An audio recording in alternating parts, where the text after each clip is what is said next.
प्रियमित नमस्कार। युवा पीढ़ी की एक खास बात होती है कि वो आमतौर पर सर नकारात्मकता से नहीं भरी होती है। कभी भी आप किसी यंग से बात जब करेंगे तो आपको ऊर्जा के समंदर के दर्शन होंगे और उनकी बातों में हमेशा पॉजिटिविटी का एहसास होगा।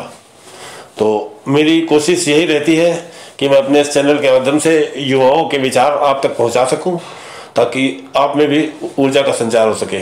तो ऐसे ही एक युवा मुझे आज मिले हैं जिनकी बातचीत मैं अपने चैनल के माध्यम से आपके सामने ला रहा हूं।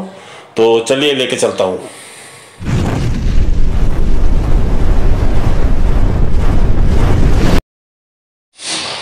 हेलो दोस्तों, नमस्कार।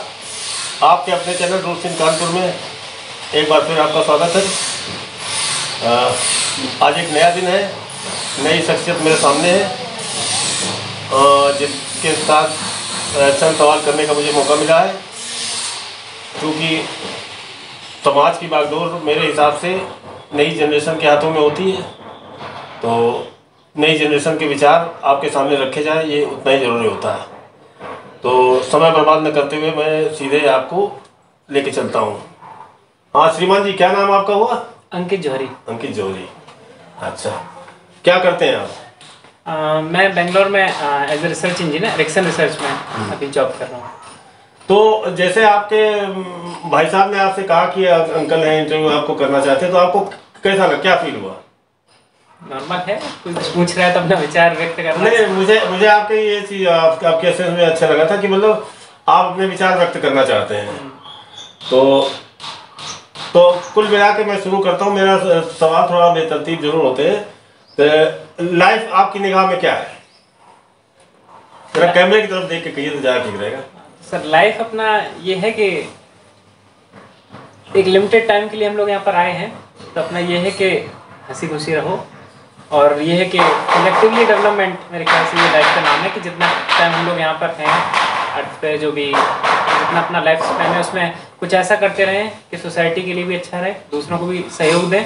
एक सोसाइटी को आगे जो बिल्ड करना है, सभी की कलेक्टिव रिस्पॉन्सिबिलिटी। बाकी लाइफ में अलग अलग फेज़ आते हैं, छोटे हैं तो हम लोग अपना एक अलग फेज़ में रहते हैं, जब किसी यंग एज में आते हैं तो हमारे ऊपर रिस्पॉन्सिबिलिटी कि हम लोग सोसाइटी में कंट्रीब्यूट करें, तो उस तरह से आगे बढ़ें। बाकी फिर ओल्ड एज आती है तो उसका अपना अलग रहता है सेंस कि भाई उस समय आप अपना ग्रैंड चिल्ड्रन या जो होता है उनके साथ समय बिताना चाहते हैं। तो बाकी स्ट्रगल तो है ही लाइफ में। कुल मिला के इनकी बातों से मुझे श्रीमान जी आवाज़ मिल रहा है कि लाइफ केवल पाने का नाम नहीं है, कुछ कंट्रीब्यूट करके भी जाना। जैसे आपकी कितनी एज है? मैं 28 ईयर्स। 28 ईयर आपकी एज है। तो 28 ईयर की एज है जो आपको एंसेस्टर से, पिछली जनरेशन से जो मिला है, उसी के आधार पर इस दुनिया में आप रह पा रहे हैं। तो जैसे आपके कहने का मतलब ये मुझे लग रहा है कि मतलब आप भी ऐसा कुछ छोड़ के जाएं दुनिया में, केवल अपने ही लिए नहीं, मतलब अगली जनरेशनों के लिए भी। जो कि एक चीज़ होती है लिगेसी, हमने अपने बड़ों से मिली है, उसको और आगे ले जाके एक अलग लेवल पे ले जाके, ताकि हमारी जो आने वाली जनरेशन है, क्योंकि ये लिगेसी एक बहुत ही बड़ी चीज़ है। इसके बिना तो मतलब सोसाइटी का डेवलपमेंट पॉसिबल ही नहीं है। जो पहले लोग जो बना गए, एक मानक तय करके चले गए सोसाइटी के, उन्हीं के हिसाब से हम लोग आगे बढ़ते हैं। अचानक से आप सोचिए, अगर सोसाइटी में सारे रूल्स रेगुलेशन है जो भी चल रहे हैं, नियम धारणा सब खत्म हो जाए, तो फिर सोसाइटी का स्ट्रक्चर ही ढह जाएगा पूरा। तो कहने का मतलब श्रीमान जी ये है कि जैसे जो भी दुनिया में आया है उसको भगवान ने जो भेजा है, कोई उद्देश्य दे के भेजा है। बस आपको उस उद्देश्य को देखना है।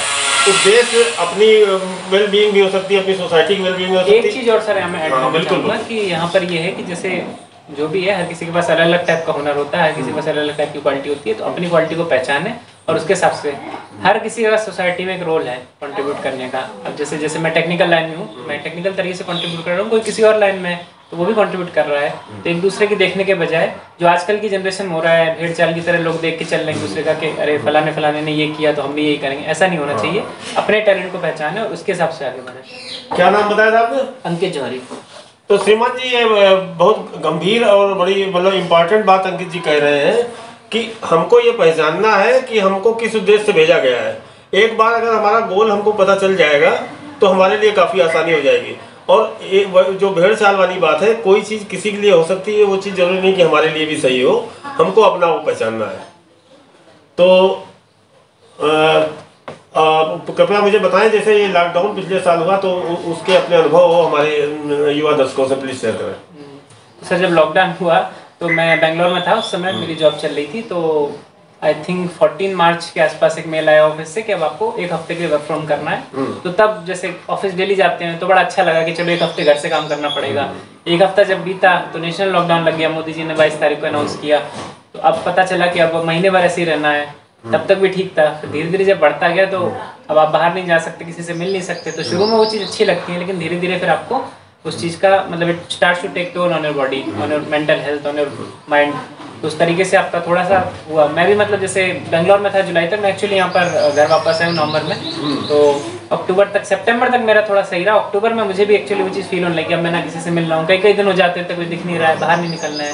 तो इन सब चीज़ों से ये भी रियलाइज़ होता है कि आप सोसाइटी में रहने की क्या इंपॉर्टेंस है, जो पहले नहीं पता थी आपको, बाद में पता चलती है। बाकी तो ये कि लॉकडाउन में हॉबीज़ बनाई लोगों ने अपनी बनाई, मैंने भी कुछ हॉबीज़ नई कुकिंग स्टार्ट किया, सीखना और नई चीज़ें सीखी, तो उस तरीके से भी मन लगाया। नहीं, आपकी बातों से जो निकल के आया, मैंने भी महसूस किया पिछले 1.25 साल के अंदर, साल भर के अंदर, कि जो वर्क फ्रॉम होम था वो एक कर्ज की तरह था। मतलब शुरुआत में तो लोगों को अच्छा लगा, बाकी ऑफिस जाना, रास्ते की भीड़ भाड़, सारी चीजें ये नहीं मिल रही थी, तो एक पूरा रूटीन हो नहीं पा रहा था। हाँ, एक समय के लिए तो वो ठीक लगता है, लेकिन अब पूरे टाइम घर पे बैठे कुछ काम नहीं करने को, बस आप ऑफिस का काम लैपटॉप के सामने बैठ के कर रहे हैं, तो कब तक बैठेगा आदमी, आप किसी से मिल नहीं रहे। और कुछ ऐसा भी हुआ है कि मतलब जैसे जो भी बॉसेस थे या जो भी मैनेजमेंट था, उसने कुछ काम बढ़ाया, ऐसा भी कुछ है?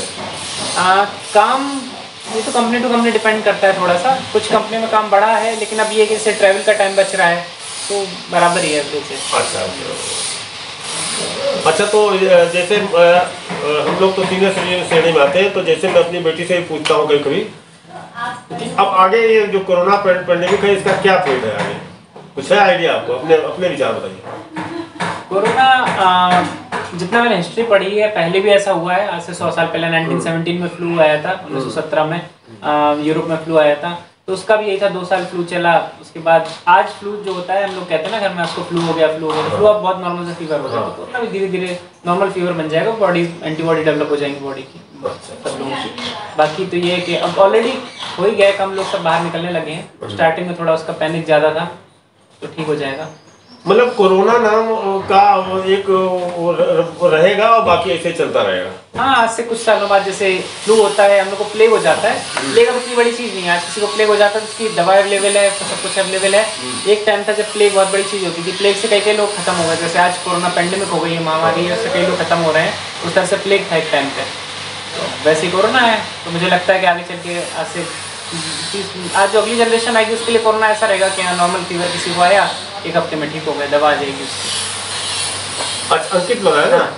अंकित जी, थोड़ा पर्सनल मैं सवाल आपसे पूछता हूँ कि मतलब ये आपकी जो चेहरे पे खिली खिली मुस्कान रहती है, ये मतलब इसका कोई खास राज है कि क्या बात है? जो आपसे मिलता होगा वो मोहित हो जाता होगा, ये क्या राज है इसका? नहीं सर, मुस्कान का राज बस ये